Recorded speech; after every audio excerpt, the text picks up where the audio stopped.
اور بنی عباس کو بھی مکمل استحکام حاصل نہیں ہوا تھا، اور چونکہ بنی عباس نے بنی امیہ کا تختہ الٹنے کے لیے اہل بیت کی مظلومیت اور خون حسین علیہ السلام کا سہارا لیا تھا، اس لیے وہ اہل بیت سے اچھا برتاؤ کرتے تھے۔ امام جعفر صادق علیہ السلام نے بہت سے علوم کی تعلیم دی، اور علماء اور اسکالر جوک در جوک آپ کے دانشکدے پر حاضر ہوتے اور مختلف علوم و فنون کے بارے میں آپ سے رہنمائی حاصل کرتے تھے۔ امام جعفر صادق علیہ السلام نے مختلف علوم کے لوگوں سے بحثیں کی، مختلف مذاہب کے علماء سے مناظرے کیے اور اپنے شاگردوں کو مختلف علوم میں تربیت دی۔ آپ نے جو احادیث روایت کی اور جو عملی بیانات دیے، انہیں محفوظ کرنے کے لیے سینکڑوں کتابیں تالیف کی گئیں، جنہیں اصول کہا جاتا ہے۔ امام جعفر صادق علیہ السلام کو اس زمانے کے بے سکون ماحول میں جو تھوڑی بہت فرصت ملی، اس سے فائدہ اٹھاتے ہوئے آپ نے ہزاروں شاگردوں کی تربیت کی اور اسلامی علوم کے گراں بہا خزانے بطور یادگار چھوڑے۔ جن اشخاص نے آپ کے علم و دانش سے استفادہ کیا، ان کی تعداد 4000 سے زائد ہے۔ امام جعفر صادق علیہ السلام نے اپنے شاگردوں کو حکم دے رکھا تھا کہ وہ تمام باتوں کو ضبط تحریر میں لائیں اور اپنی تحریروں کو کتابی شکل میں محفوظ کر لیں۔ آپ فرماتے تھے کہ ایک زمانہ ایسا آئے گا جب بڑی گڑبڑ ہوگی اور بہت سی کتابیں تلف کر دی جائیں گی۔ اس وقت تمہیں ان کتابوں کی ضرورت پڑے گی، اور یہ کتابیں مسلمانوں کا واحد علمی سرمایہ ہوگی۔ یہی وجہ تھی کہ آپ کے شاگرد اپنے ساتھ قلم اور دوات لایا کرتے تھے اور اپنے اسباق لکھ لیا کرتے تھے۔ آپ اپنے آرام کے لمحات کے علاوہ ہر وقت اور ہر جگہ لوگوں کو پڑھاتے رہتے تھے اور اپنے علم کا لامحدود خزانہ دوسروں کو منتقل کرتے رہتے تھے۔ المختصر، آپ کی گراں قدر علمی خدمات نے جہالت کی دیوار ڈھا دی۔ چونکہ آپ نے دین اسلام کی حقیقی بنیاد اور سر نو استوار کی، اس لیے آپ کو شیعت کا بانی سمجھا جاتا ہے۔ اسی مناسبت سے شیعہ مذہب کا نام آپ کے نام پر جعفری مذہب پڑ گیا۔ امام موسیٰ کاظم علیہ السلام، جب بنی عباس نے بنی امیہ کا تختہ الٹ کر خلافت پر قبضہ کر لیا تو بنی فاطمہ کی جانب متوجہ ہوئے۔ انہوں نے خاندان رسالت کو نابود کرنے کے لیے بہت سی کوششیں کیں اور اس سلسلے میں کئی ایک کی گردنیں مار دیں اور کئی ایک کو زندہ دیواروں میں چن دیا۔ امام جعفر صادق علیہ السلام کے گھر کو آگ لگا دی گئی اور انہیں کئی بار عراق طلب کیا گیا۔ ان حالات میں امام جعفر صادق علیہ السلام کی زندگی کے آخری دور میں تقیہ اور زیادہ شدید ہو گیا۔ آپ کی سخت نگرانی کی جاتی تھی، اس لیے آپ اپنے چند حاشیوں کے علاوہ کسی سے نہیں ملتے تھے۔ آخرکار دوسرے عباسی خلیفہ منصور نے آپ کو زہر دلوایا، جس کے نتیجے میں آپ کی شہادت واقع ہوئی۔ اس لحاظ سے ساتویں امام موسیٰ کاظم علیہ السلام کا دور مخالفین کی روز افزو سختیوں کا دور تھا۔ شدید تقیہ کے باوجود امام موسیٰ کاظم علیہ السلام اسلامی علوم کی نشر و اشاعت میں مشغول رہے اور آپ نے بہت سی احادیث بیان کی۔ چنانچہ کہا جا سکتا ہے کہ 5ویں اور 6 اماموں کے بعد آپ کی فقہی روایات دوسرے سب اماموں سے زیادہ ہے۔ شدید تقیہ کی بنا پر زیادہ روایات جو آپ سے نقل کی گئی ہیں عالم اور عبد صالحہ کے ناموں سے نقل کی گئی ہیں، اور آپ کا نام باصراحت نہیں لیا گیا۔ امام موسیٰ کاظم علیہ السلام نے 4 عباسی خلفاء یعنی منصور، ہادی، مہدی اور ہارون کا زمانہ دیکھا، اور ان سب نے آپ پر سختیاں کی۔ ہارون رشید کے حکم سے آپ کو قید خانے میں ڈال دیا گیا، اور کئی سال ایک قید خانے سے دوسرے قید خانے میں منتقل کیا جاتا رہا، اور بالآخر قید خانے میں ہی آپ کو زہر دے کر شہید کر دیا گیا۔ امام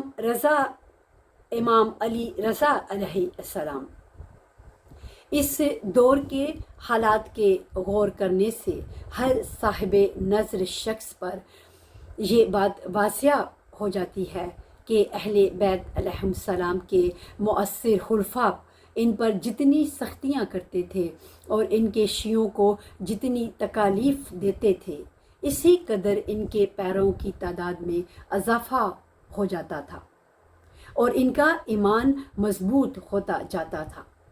یہ ایک احساس کمتری تھا جو ائمہ اہل بیت علیہم السلام کے ہمسر خلفاء کو پریشان رکھتا تھا،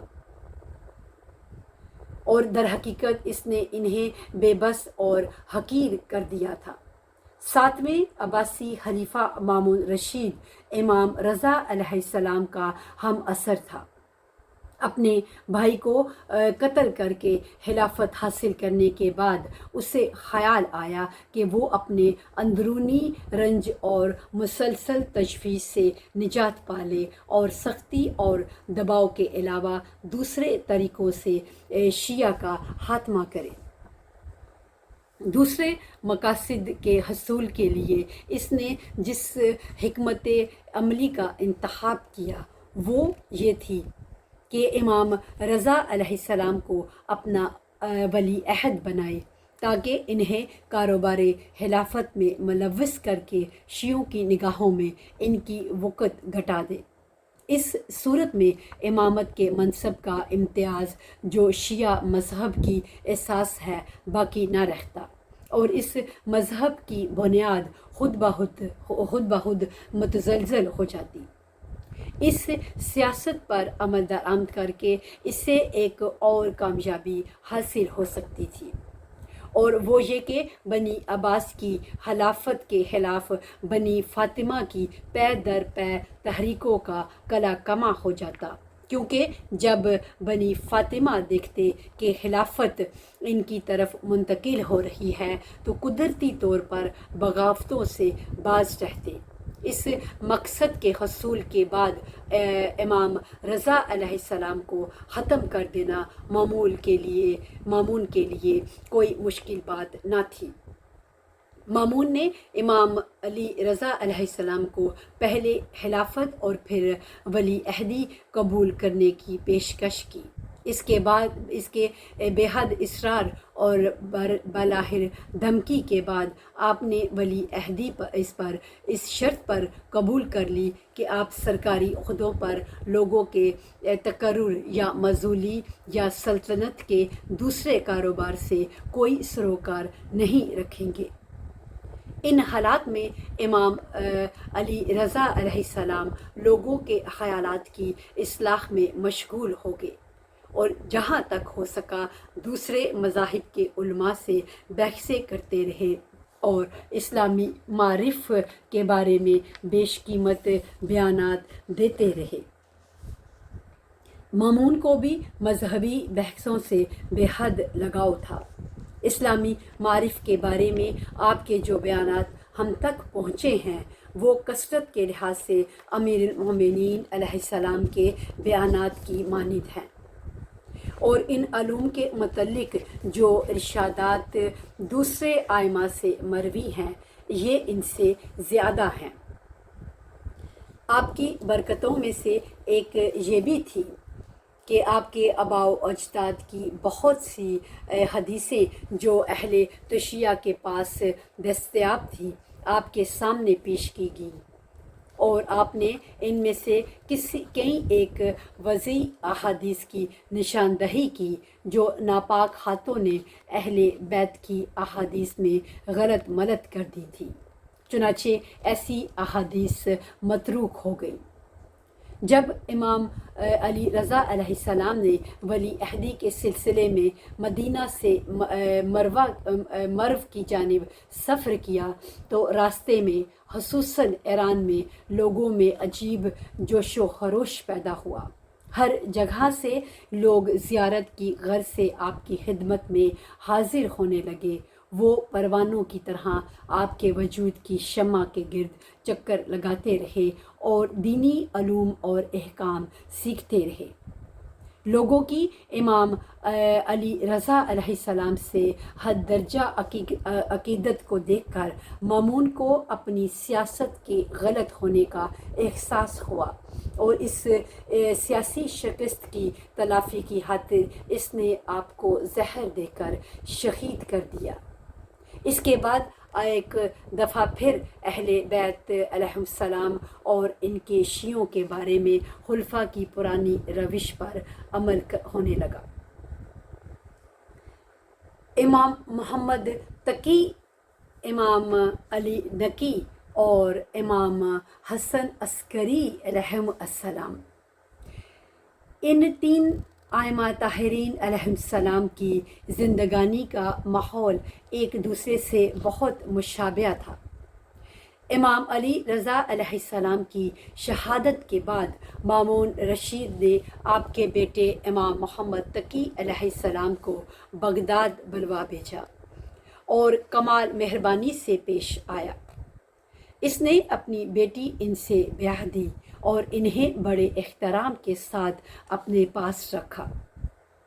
اگرچہ مامون کا یہ سلوک بظاہر دوستانہ نظر آتا تھا، لیکن در حقیقت وہ امام محمد تقی علیہ السلام کو ہر لحاظ سے اپنی کڑی نگرانی میں رکھنا چاہتا تھا۔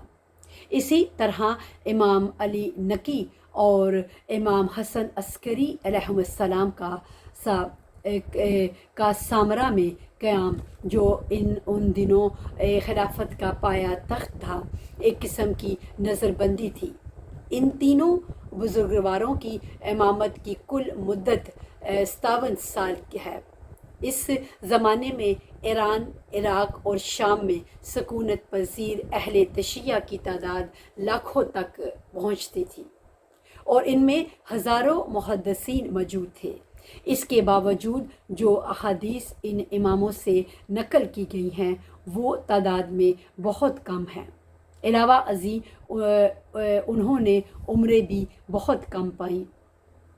9 امام 25 سال کی عمر میں، 10ویں امام 40 سال کی عمر میں اور 11ویں امام 27 سال کی عمر میں شہید ہو گئے۔ ان تمام باتوں سے اس امر کی وضاحت ہو جاتی ہے کہ ان کے دور میں مخالفین ان کی کڑی نگرانی کرتے تھے، جس کے سبب وہ اپنی ذمہ داریاں آزادانہ طور پر پوری نہیں کر سکتے تھے۔ تاہم دین کے اصول و فروغ کے بارے میں ان تینوں بزرگواروں سے بڑی قیمتی روایات ہم تک پہنچی ہیں۔ امام مہدی علیہ السلام، امام حسن عسکری علیہ السلام کے زمانے میں ارباب خلافت نے یہ طے کر لیا کہ وہ جس طرح بھی ہو سکا آپ کے جانشین کو مار ڈالیں گے اور یوں امامت کے مسئلے کو اور اس کے نتیجے میں شیعہ مذہب کو ختم کر دیں گے۔ چنانچہ دوسری وجوہات کے علاوہ اس وجہ سے بھی امام حسن عسکری علیہ السلام کی نگرانی کی جاتی تھی۔ اسی بنا پر امام عصر امام مہدی علیہ السلام کی ولادت مخفی رکھی گئی اور 6 سال کی مدت تک، جبکہ ان کے والد بزرگوار زندہ تھے، بجز چند خاص شیعوں کے کسی نے آپ کو نہیں دیکھا تھا۔ اپنے والد کی شہادت کے بعد آپ نے خدا کے حکم کے مطابق غیبت صغریٰ اختیار فرمائی اس دوران میں آپ اپنے 4 خاص نائبین کے توسط سے جنہیں یکے بعد دیگرے نیابت کا شرف حاصل ہوا، اہل تشیع کے سوالات کے جوابات دیتے تھے اور ان کی مشکلات حل کرتے تھے۔ غیبت صغریٰ کے خاتمے پر امام مہدی علیہ السلام نے غیبت کبریٰ اختیار فرمائی، چنانچہ وہ اس وقت تک غائب رہیں گے جب تک ان کے ظہور کے بارے میں حکم الہی نہیں ہوتا۔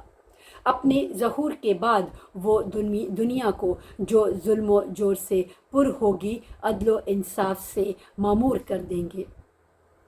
امام عصر مہدی علیہ السلام کی شخصیت اور ان کی غیبت اور ظہور کے بارے میں رسول اکرم صلی اللہ علیہ وآلہ وسلم اور ائمہ اہل بیت علیہم السلام بہت سی روایات ہم تک پہنچتی ہیں جو شیعہ اور سنی محدثین نے نقل کی ہیں۔ اسی طرح بہت سے ممتاز شیعہ حضرات نے آپ کے والد بزرگوار کی زندگی میں آپ کی زیارت کی اور ان سے آپ کی امامت کی خوشخبری سنی۔ علاوہ ازیں نبوت اور امامت کی بحث میں ہم اس نتیجے پر پہنچتے ہیں کہ دنیا کبھی بھی خدا کے دین اور خدا کی حجت سے خالی نہیں ہوتی۔ پیشوائان دین کی روش کا اخلاقی نتیجہ۔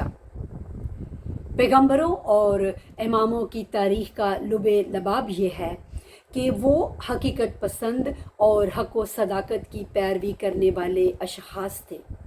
وہ عالم انسانیت کو حقیقت پسندی اور حق کی پیروی کرنے کی دعوت دیتے تھے اور اس سلسلے میں کسی قربانی سے دریغ نہیں کرتے تھے۔ دوسرے الفاظ میں ان کی کوشش یہ ہوتی تھی کہ انسانی معاشرے کی نشو و نما صحیح طریقے پر ہو۔ وہ چاہتے تھے کہ لوگ جہالت اور توہم پرستی سے رہائی پا کر صحیح خیالات اور عقائد سے آراستہ ہو کر حیوانی خو کی بجائے خالص انسانی خو اپنائیں، زندگی کے بازار میں انسانیت کا سرمایہ لگائیں اور انسانیت کی بہتری کی خاطر نیک بختی کی نقدی حاصل کریں۔ وہ ایسے لوگ تھے جو فقط اپنی بہتری نہیں چاہتے تھے بلکہ معاشرے کی بھلائی کے لیے تگ و دو کرتے تھے۔ وہ اپنی بھلائی کہ جس کے علاوہ انسان کچھ نہیں چاہتا اس میں مضمر سمجھتے تھے کہ سب کے خیر خواہ ہوں۔ وہ چاہتے تھے کہ دوسرے بھی ایسے ہی ہوں۔ ہر شخص جس چیز کو اپنے لیے پسند کرے اسے دوسروں کے لیے بھی پسند کرے اور جس چیز کو اپنے لیے نہ چاہے اسے دوسروں کے لیے بھی نہ چاہے۔ حق کی پیروی اور انسان کی خیر خواہی کے سلسلے میں ان بزرگواروں نے اپنی جان اور مال نثار کرنے میں کوئی کسر نہیں چھوڑی اور اس بات کی جڑ کاٹ کر رکھ دی جو بدخواہی سے مربوط ہے۔ انہوں نے اپنے مال اور جان کو بچا کر نہیں رکھا، وہ خود پسندی اور فروماگی سے بیزار تھے۔ وہ جھوٹ نہیں بولتے تھے، وہ کسی پر تہمت نہیں لگاتے تھے اور دوسروں کی آبرو اور رتبے سے تعرض نہیں کرتے تھے۔ ان صفات کے اثرات کا تفصیلی مطالعہ انشاءاللہ اخلاق کے باب میں کیا جائے گا۔